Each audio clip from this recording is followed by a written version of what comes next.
Good morning, আশা করি সবাই ভালো আছো, সুস্থ আছো। আমি প্রিয়াঙ্কা চলে এসেছি আবার একটা নতুন ব্লগ নিয়ে। তো আগের দিন তো দেখালাম যে আমরা সুইমিং পুলে সব স্নান করতে গেছিলাম। তো সুইমিং পুলে স্নান করেছি মোটামুটি 3টে অবধি। তারপরে 3টের সময় ওনারা ফোন করলেন যে আমরা কখন লাঞ্চ করতে আসবো। তো আমরা তাড়াহুড়ো করে আবার চলে এলাম। এসেই এখানে স্নান করে আমরা রেডি হয়ে গেছি, এখন যাব লাঞ্চ করতে। তো লাঞ্চের জন্য ওনাদের টাইম দেওয়া ছিল 1:30 2টো থেকে ওনারা টাইম দিয়ে রেখেছেন, আমরা যখন খুশি যেতে পারি। তো এবারে 3:30 4টে অবধি লাস্ট টাইমিং। তো যেই 3টে বেজে গেছে তখন ওনারা ফোন করেছেন। তো আমরা ওই জন্য আর দেরি করলাম না, ভাবলাম আগে লাঞ্চটা করেই আসি। তো লাঞ্চ করে এসে আবার সবার একবার সুইমিং পুলে নামার ইচ্ছা আছে, কেননা পুলটা দেখছিলাম ভীষণ পরিষ্কার ছিল, তার বেশ রিল্যাক্সিংও লাগছিল, আর হাওয়াটাও এত সুন্দর দিচ্ছিল। তাই জন্য আমরা বললাম যে ঠিক আছে আগে খেয়ে আসি, আবার খেয়ে এসে নয় আবার পুলে নামবো। তো আমাদের পাশেই এখানে দেখলাম আর একটা ভিলা ছিল। অ্যাকচুয়ালি আমরা যে জায়গাটা আছি, যেহেতু একটা কটেজ বা একটা ভিলা থেকে আরেকটা ভিলা বা কটেজ একটু দূরে দূরে, সেই জন্য বোঝাই যাচ্ছে না যে লোকজন আছে কিনা। বাট যখন আমরা বেরোলাম তখন আস্তে আস্তে বুঝতে পারছিলাম যে প্রত্যেকটা ভিলা আর কটেজই এখানে ফুল রয়েছে, মানে সবই লোকজন সবাই রয়েছে, কিন্তু দূরে দূরে আছি বলে অতটা বোঝা যাচ্ছে না, মানে কোনো অতটা কোলাহল নেই, ভীষণ নিরিবিলি একটা পিসফুল প্রপার্টি। তো খুব ভাল লাগছিল। আর এইখানটা এই যে এটা হচ্ছে বেসিক্যালি ওদের অ্যাক্টিভিটি এরিয়া, আর এখান থেকেই ওদের লাঞ্চ এরিয়াটা রয়েছে। লাঞ্চের জন্য ওনাদের আলাদা রেস্টুরেন্ট রয়েছে, ইনহাউস রেস্টুরেন্ট রয়েছে। তো আমরা এখন সেখানেই খেতে যাচ্ছি। আর এখানে যে শুধুমাত্র ভিলা বা কটেজ রয়েছে সেরকম না, এখানে লোকেরা অনেকে ডে আউটের জন্যও এসেছে দেখলাম, আবার দেখলাম টেন্টেও থাকার ব্যবস্থা রয়েছে। তো আমরা লাঞ্চে বেশি কিছু নিইনি, মানে অনেক কিছুই অপশানস ছিল, তো আমরা কিছু কিছু বলে দিয়েছিলাম, সেইগুলোই শুধু দিয়েছে। যেরকম নিয়েছিলাম একটু রুটি, একটু চিকেন নিয়েছিলাম, একটু স্যালাড, আর রুটির সাথে চিকেনের সাথে দিয়েছিল একটু গাজর কা হালুয়া। তো গাজর কা হালুয়ার সাথে দিয়েছিল একটু কাস্টার্ডও। গাজরের হালুয়াটা কিন্তু দারুণ খেতে ছিল। তো তারপরে দেখলাম বিরিয়ানিটা বেশ ভালো ওনারা বললেন যে হয়, তাই জন্য আমরা একটু লাস্টে আবার বিরিয়ানিও নিয়ে নিলাম। আর বিরিয়ানি মানেই তো তার সাথে একটু রায়তাও দরকার পড়ে। তো লাস্টে একটু বিরিয়ানি আর রায়তা, আর তার সাথে নিয়ে নিয়েছিলাম ছাঁচ। প্রত্যেকটা খাবারের কোয়ালিটি ভীষণ ভালো ছিল। ছাঁচটা অতটা ভালো না লাগলেও বাকি খাবারগুলো ভীষণ ভালো ছিল। তো খাওয়া দাওয়া কমপ্লিট করে, মানে পুল থেকে উঠে তো আরও একটু খিদে পেয়ে যায় জল থেকে উঠলে, তো আমাদের আধ ঘন্টার মধ্যেই খাওয়া দাওয়া সব কমপ্লিট হয়ে গেছিলো। খেয়ে দিয়ে আমরা এখন আবার একটু প্রপার্টিটা ঘুরতে বেরিয়ে পড়েছি। আর কুট্টুসের জন্য ওনারা এখান থেকেই বেবি খিচুড়ি বানিয়ে দিয়েছিলেন, তো সেটাও খুব ভালো ছিল টেস্টটা। তো কুট্টুস ওটাই খেয়েছে। তো আমরা এখন প্রপার্টিটা ঘুরতে বেরিয়েছি, যে কটা কটেজ আছে বা ভিলা আছে সেগুলোই দেখার জন্য। আর যখন এই জায়গাটায় ঘুরে বেড়াচ্ছিলাম এত পাখির আওয়াজ আসছিল, স্পেশালি ময়ূরের আওয়াজ, যেটা আমি সকালবেলাতেও এসে শুনতে পাচ্ছিলাম। প্রচুর ময়ূর আছে, ময়ূরের ভীষণ আওয়াজ আসছিল। তো এই যে এখানে প্রত্যেকটা কটেজই, মানে ইন্ডিভিজুয়াল যে কটেজগুলো রয়েছে এত সুন্দর দেখতে, প্রত্যেকটা কটেজই একদম আলাদা আলাদা, একটার থেকে আরেকটা সম্পূর্ণ আলাদা। আর দামেরও ডিফারেন্সেস রয়েছে, কোনোটা 9,000, কোনোটা 10,000, এরকম সব দামের কটেজগুলো রয়েছে। তো যারা এমনি সিঙ্গেল কাপল আসতে চায় তারাও এটাতে খুব সুন্দর করে আমার মনে হয় থাকতে পারবে, কেননা প্রত্যেকটা কটেজের সামনে অনেকটা করে স্পেস রয়েছে, প্রত্যেকটা কটেজের সামনেই মানে দোলনা রয়েছে, বসার সিটিং এরিয়াটাও খুব ভালো মতো রয়েছে, আর মানে গাড়ি পার্কিংয়ের জায়গাটাও এখানে ভীষণ সুন্দর। এখানে দেখলাম একটা বনফায়ার রয়েছে, তো এখানে দেখলাম অনেক জায়গাতেই বেশ বনফায়ারের ব্যবস্থা করা রয়েছে। এটা যেরকম একটা কমন বনফায়ারের জায়গা, আবার পার্সোনাল প্রাইভেট বনফায়ারের জায়গাও কিন্তু করা রয়েছে। যেরকম প্রত্যেকটি ভিলাগুলোর যেগুলো সামনে দেখলাম, ভিলাগুলোর সামনে পার্সোনাল বনফায়ারের জায়গা রয়েছে, যেরকম আমাদেরটাতেও করা রয়েছে। ইচ্ছে আছে যে সন্ধ্যাবেলা একটু বনফায়ারটা করাবো, দিলে বন্ধুরা মিলে আড্ডা দিতে ভালো লাগবে। আর বেশ যখন এই টাইমটা ঘুরে বেড়াচ্ছিলাম না, বেশ ঠান্ডা ঠান্ডা হাওয়া দিচ্ছিল, দারুণ লাগছিল। কিন্তু এখানে দেখছিলাম ডাব, মানে নারকেল গাছ আর কলা গাছ প্রচুর রয়েছে। অন্যান্য গাছও তো রয়েইছে, কিন্তু নারকেল গাছ, কলা গাছ আর পেঁপে গাছ দেখলাম প্রচুর রয়েছে। রয়েছে। তো আমার যেটা মনে হচ্ছিল ওনাদের এত এখানে ফসল ফলেছে, দূরে দেখলাম প্রচুর চাষবাসও ওনাদের মনে হয় ফার্ম টাইপের রয়েছে। তো সেটাই আমরা বলা বলি করছিলাম যে হয়তো এই ফার্মেরই ওদের নিজেদেরই যে সবজিগুলো আছে ওগুলো তুলেই হয়তো ওনারা রান্না বান্না করেন।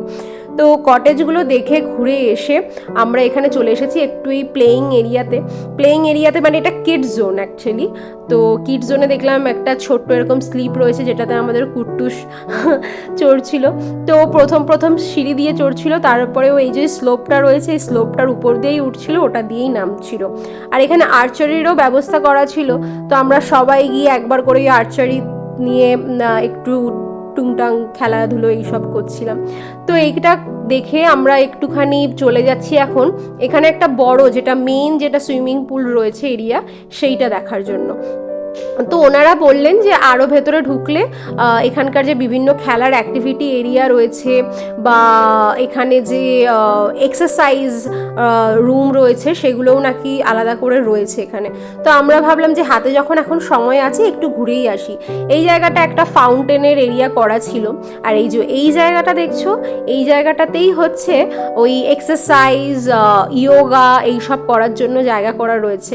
তো এই জায়গাটাও ভীষণ সুন্দর ছিল, আর মাটির ঘাসগুলো এত নরম ছিল মানে মনে হচ্ছিল জুতো খুলে খালি পায়ে একটু হাঁটি।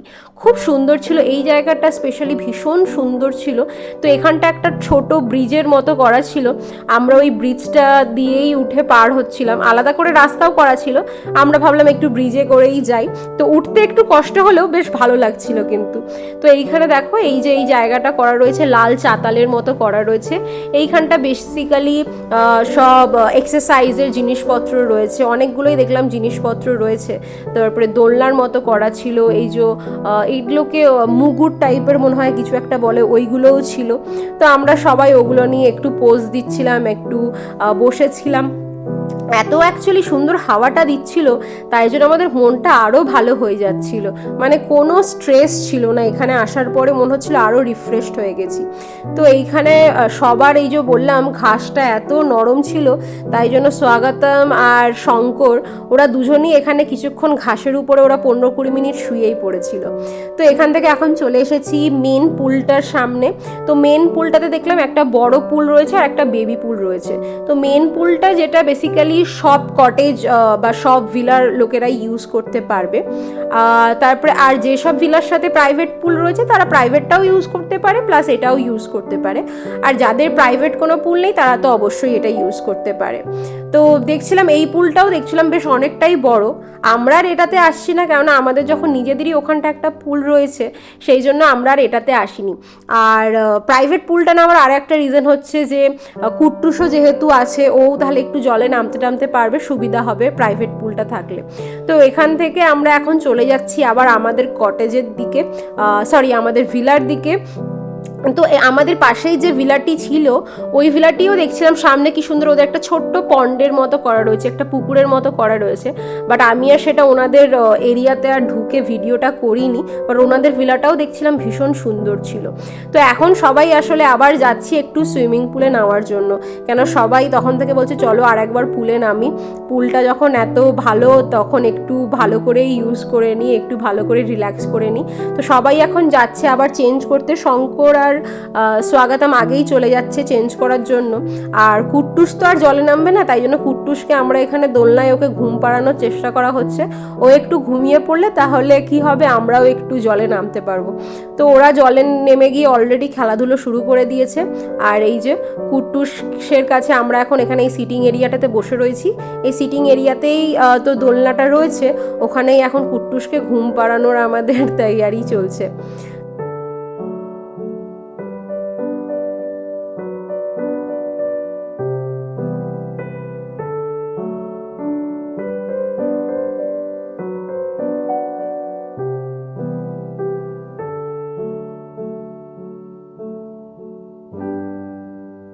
পুল থেকে যখন ওটা হয়েছে তখন বাজে 5:30 মতো। তারপরে সবাই ফ্রেশ ট্রেশ হয়ে এখন আমরা চলে এসেছি একটু হাইটি স্ন্যাক্স ওনারা রুমেই দিয়ে গেছেন। ওনারা জিজ্ঞেস করেছিলেন আমরা যাব কি না, ওনারা দিয়ে যাবেন, তারপর ওনারাই বললেন যে ওনারা দিয়ে যাবেন। তো এখানে হাইটি স্ন্যাক্সে দিয়েছিল বেশ ওনাদের লেমন গ্রাস একটা টি দিয়েছিল, যেটা খেতে খুব ভালো ছিল। অ্যাকচুয়ালি ওনারাই জিজ্ঞেস করেছিলেন আমরা কফি না চা প্রেফার করব। তারপর ওনারা বললেন যে ওনাদের লেমন গ্রাস টিটা নাকি খুব ভালো, এখানকার স্পেশালিটি। আর ওটার সাথে পকোড়া দিয়েছিল, ক্যাপসিকাম পকোড়া, আলু পকোড়া, আর একটা ওই মানে লঙ্কার একটা পকোড়া টাইপসও দিয়েছিল। তো মোটামুটি সব ভালোই ছিল। খাওয়া দাওয়া করে আমরা একটু গল্প করছিলাম, আড্ডা দিচ্ছিলাম, আর এখন রেডি হয়ে গেছি ডিনারে যাওয়ার জন্য। তো ওনাদের 8:30 থেকে ওনাদের ডিনার ছিল। তো আমরা এখন মোটামুটি 9:15 মতো বাজে, আমরা বেরিয়ে পড়েছি ডিনারের জন্য সবাই রেডি হয়ে।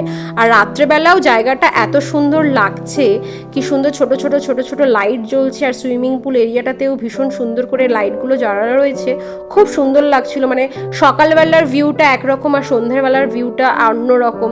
তো দুটো টাইমই ভীষণ ভালো লাগছে। আর সন্ধ্যাবেলায় এত বেশি নিরিবিলি একটা পরিবেশ ছিল, যেটা আমাদেরকে আরও বেশি মানে কি বলবো, আমরা আরও বেশি ইমপ্রেসড হয়ে গেছিলাম জায়গাটার জন্য। তো এইখানটা দেখো সন্ধ্যাবেলায় ভিলাটা আরও বেশি সুন্দর লাগছে। তো ওনারা জিজ্ঞেস করেছিলেন যদি আমরা ক্যান্ডেল লাইট ডিনার করতে চাই আলাদা করে। তো আমরা সেটা করছি না, আমরা বললাম না, যেখানে ডিনারের ব্যবস্থা রয়েছে আমরা সেখানে সবার সাথে গিয়েই ডিনার করব, নইলে এখানে আলাদা করেও ক্যান্ডেল লাইট ডিনারের ব্যবস্থা রয়েছে যদি কেউ চায়। তো এইখানে আমরা চলে এসেছি এখন রেস্টুরেন্ট এরিয়াতে। রেস্টুরেন্ট এরিয়াটা সন্ধ্যাবেলায় কি সুন্দর সাজিয়েছে না, লাইটিং দিয়ে অপূর্ব সুন্দর লাগছিল। আর একটা যেটা দেখলাম খুব ভালো ব্যবস্থা রয়েছে এনাদের, যে বাচ্চাদের জন্য ওনারা এখানে একটা প্রজেক্টরের ব্যবস্থা করে দিয়েছে, বড় স্ক্রিন লাগানো রয়েছে, যেখানে বাচ্চাদের জন্য কার্টুন চালানো রয়েছে, যাতে ফ্যামিলিতে বাবা মাদের কোনো অসুবিধা না হয়। তো এখানে আমরা রাত্রেবেলা নিয়েছিলাম রুটি, একটু রাইস, একটু চিকেন নিয়েছিলাম, একটু সুজির হালুয়া, একটু স্যালাড আর কাবাব।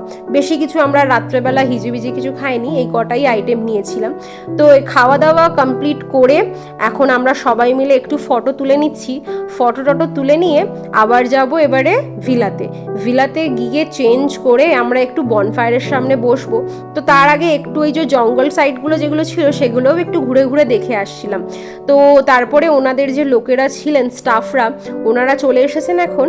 তো আমাদের ভিলার সামনেই বনফায়ারের একটা ছোট্ট মতো জায়গা করা রয়েছে। তো ওনারা এখন ওই বনফায়ারের জন্য সব কিছু ব্যবস্থা করে দিচ্ছেন। এখন বাজে ওই রাত 11:30 মতো। বললেন যে এখন যদি ওনারা জ্বালিয়ে দেন এটা মোটামুটি 1-1.5 ঘন্টা আরামসে থাকবে। তো আমাদের ইচ্ছা আছে এখানে 1-1.5 ঘন্টা গিয়ে থেকে তারপরে আবার রুমে গিয়ে গল্প করার। তো বনফায়ারটা যখন আগুনটা জ্বলছিল, বেশ ঠান্ডা ঠান্ডা ওয়েদার, তো অসম্ভব দারুণ লাগছিল। তো মোটামুটি আমরা এখানেই রাত 1টা অবধি বসেছিলাম। তারপরে রুমে গিয়ে আরও 1-1.5 ঘন্টা মতো, 1-1.5 ঘন্টা মতোও না, ওই রাত 3টে অবধি আমাদের গল্প চলেছে। তো চলো ভিডিওটা এতটাই থাক, দেখা হবে আবার খুব শিগগিরই। আর সবাই ভালো থেকো, থ্যাংক ইউ সো মাচ।